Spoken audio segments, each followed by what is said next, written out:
Hello everyone, आप लोग का बहुत बहुत स्वागत है स्टडी पॉइंट यूट्यूब चैनल पर। I welcome you all to Study Point. और इस पर्टिकुलर वीडियो सेशन में हम लोग डिस्कस करने वाले हैं हिंदी के एक बहुत ही इम्पॉर्टेंट टॉपिक जिसका नाम है अलंकार।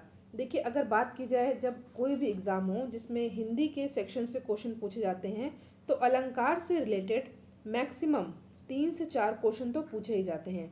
तो इस 10 मिनट के वीडियो में आपका अलंकार पूरी तरह से तैयार हो जाएगा।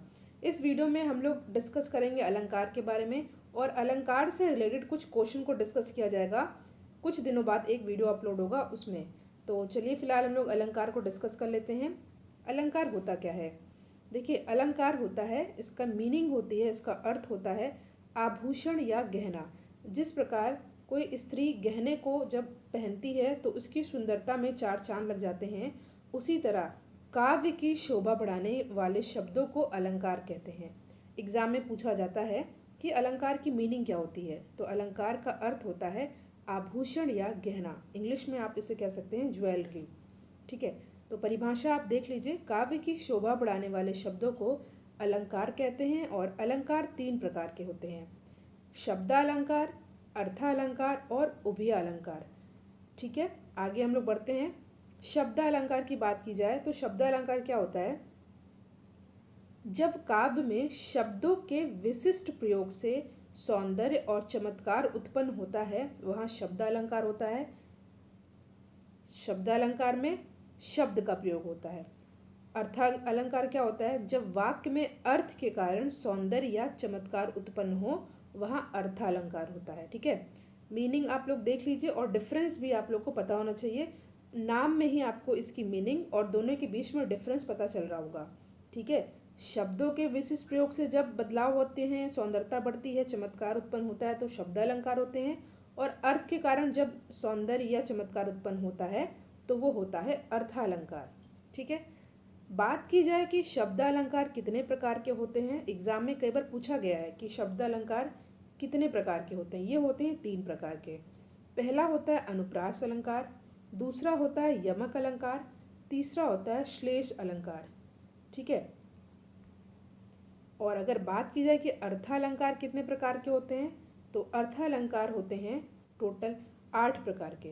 पहला है उपमा अलंकार, दूसरा है रूपक अलंकार, तीसरा है अतिशयोक्ति अलंकार, चौथा है उत्प्रेक्षा अलंकार, पांचवा है पुनरुक्ति अलंकार, छठा है मानवीकरण अलंकार, सातवां है अनियोक्ति अलंकार और आठवां है संदेह अलंकार। ठीक है, आपको ये याद होना चाहिए कि अर्थालंकार होते हैं 8 प्रकार के, शब्दालंकार होते हैं 3 प्रकार के। एग्जाम में ये क्वेश्चन कई बार पूछा भी गया है।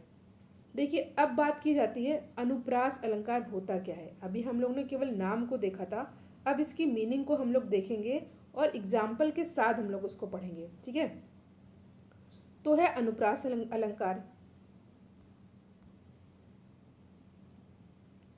जब एक ही वर्ण या अक्षर बार बार आए तो वहां अनुप्रास अलंकार होता है। ठीक है, अनु मतलब रिपीटिशन हो रहा है, रिपीटिशन हो रहा है, बार बार आ रहा है, बट क्या शब्द नहीं, वर्ण या अक्षर। ठीक है, जैसे तरणि तनुजा तट तमाल तरुवर बहु छाए। जैसा कि आप इस काव्य में देख रहे हैं, यहाँ ता वर्ण की जो आवृत्ति है, रिपीटिशन है, वो बार बार हो रही है। तो इस प्रकार जो भी काव्य होगा जिसमें वर्ण या अक्षर बार बार आए तो वो हो जाता है अनुप्रास अलंकार। ठीक है, नेक्स्ट हम लोग देखते हैं क्या होता है यमक अलंकार। तो यमक अलंकार क्या होता है?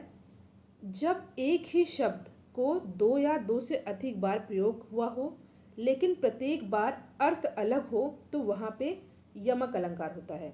ठीक है, समझिएगा ध्यान से। यहाँ पे शब्द जो है एक या एक से अधिक बार, 2 या 2 से अधिक बार यहाँ पे शब्दों का प्रयोग हुआ है और जितनी बार शब्दों का प्रयोग होगा उतनी बार उस शब्द की मीनिंग अलग होगी। ठीक है, एग्जाम्पल देख लें, उदाहरण, कनक कनक ते 100 गुनी मादकता अधिकाए या खाए बौराए जग वा पाए बौराए। मतलब जैसा कि आप देख रहे हैं यहाँ पे कनक शब्द की 2 बार प्रयोग हुआ है, बट दोनों बार यहाँ पे मीनिंग अलग है, अर्थ अलग है। यहाँ पर कनक शब्द का प्रयोग 2 बार हुआ है।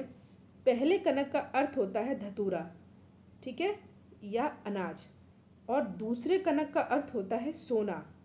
ठीक है, तो ये क्या है, यमक अलंकार। अनुप्रास अलंकार में अक्षर की रिपीटेशन हो रही थी और यहाँ पर शब्दों का रिपीटेशन हो रहा है और शब्दों की मीनिंग भी अलग अलग है। श्लेष अलंकार हम लोग देखते हैं क्या होता है। जब कोई शब्द एक ही बार प्रयोग हो लेकिन उसके एक से ज़्यादा अर्थ हो तो वहाँ श्लेष अलंकार होता है। ठीक है, यमक अलंकार का ये उल्टा है, वहाँ पे शब्द दो या दो से अधिक बार प्रयोग हो रहे थे और मीनिंग उसकी अलग अलग थी। बट यहाँ पर क्या है, शब्द एक ही बार प्रयोग हो रहे हैं बट उसकी अर्थ या मीनिंग वो अलग है, तो ये हो जाता है श्लेष अलंकार। एग्जाम्पल हम लोग देखते हैं। चरण धरत चिंता करत, चितवन चारू ओर, सुबिरन को खोजत फिरे, कवि व्यभिचारी चोर।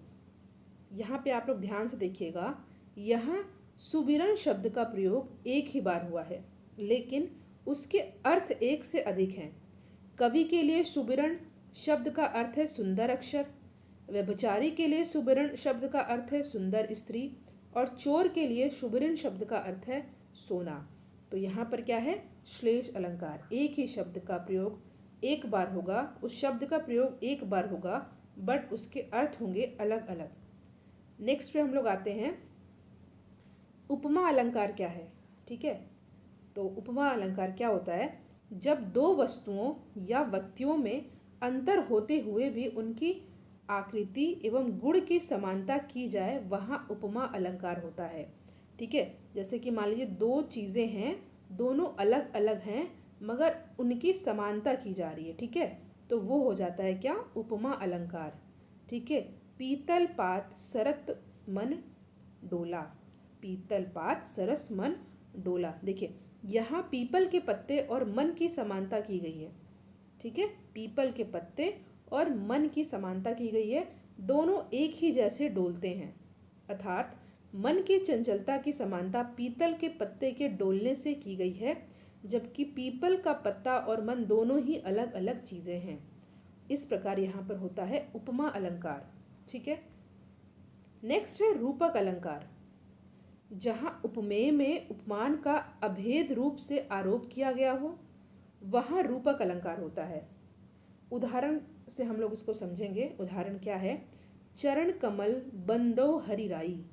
यहाँ भगवान के चरण अर्थात पैरों को अभेद रूप से अर्थात बिना कोई अंतर किए कमल कहा गया है। तो यहाँ पर क्या हो जाएगा, रूपक अलंकार। इसका हम लोग परिभाषा फिर से देख लेते हैं। जहाँ उपमेय में उपमान का अभेद रूप से आरोप किया गया हो वहाँ रूपक अलंकार होता है। और ये जो आप ये उदाहरण देख रहे हैं ना काव्य का, चरण कमल बंदो हरिराई, ये कई बार एग्जाम में पूछा गया है। आपको ये पंक्ति दे दी जाएगी और आपसे पूछा जाएगा कि इसमें कौन सा अलंकार प्रयोग किया गया है। तो यहाँ पर प्रयोग किया गया है रूपक अलंकार। अगले पर आते हैं हम लोग। अगला है अतिशयोक्ति अलंकार। अतिशयोक्ति अलंकार क्या होता है, किसी चीज़ को बहुत बढ़ा चढ़ा करके बताना।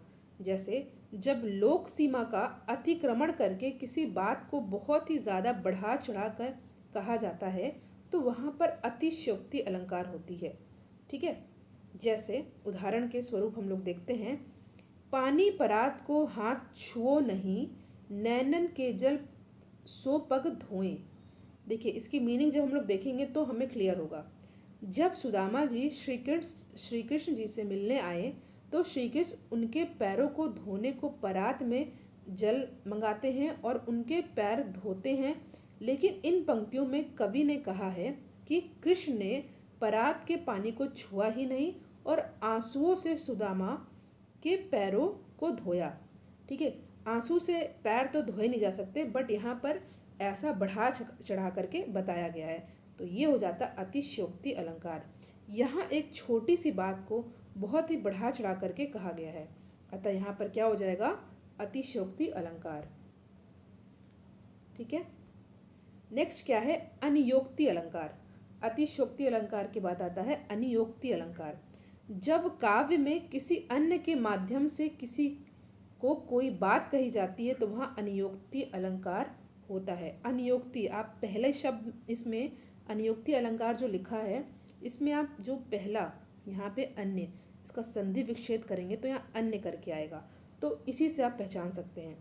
जब काव्य में किसी अन्य के माध्यम से किसी को कोई बात कही जाती है तो वहाँ अनियोक्ति अलंकार होता है। जैसे माली आवत देख कर कलिया करी पुकार, फूले फूले चुन लिए काली हमारी बार। ठीक है, यहाँ माली का अर्थ मौत से है। कवि कहते हैं कि जिस प्रकार एक माली सभी फूलों को चुन लेता है, उसी प्रकार एक दिन सबकी मौत निश्चित है, एक दिन हमारी बारी भी आएगी, अतः यहाँ अनियोक्ति अलंकार है। समझ में आ गया होगा आपको।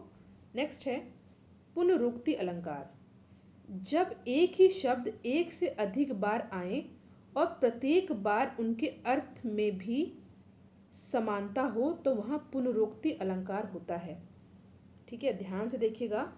जब एक ही शब्द एक से अधिक बार आ रहे हैं बट प्रत्येक बार अर्थ में समानता हो तो वो पुनरुक्ति अलंकार होता है। जैसे पुनः पुनः कहत कौन है माता, कौन है तेरे तात। यहाँ पर पुनः शब्द का प्रयोग 2 बार हुआ है और दोनों ही बार पुनः का अर्थ है फिर से।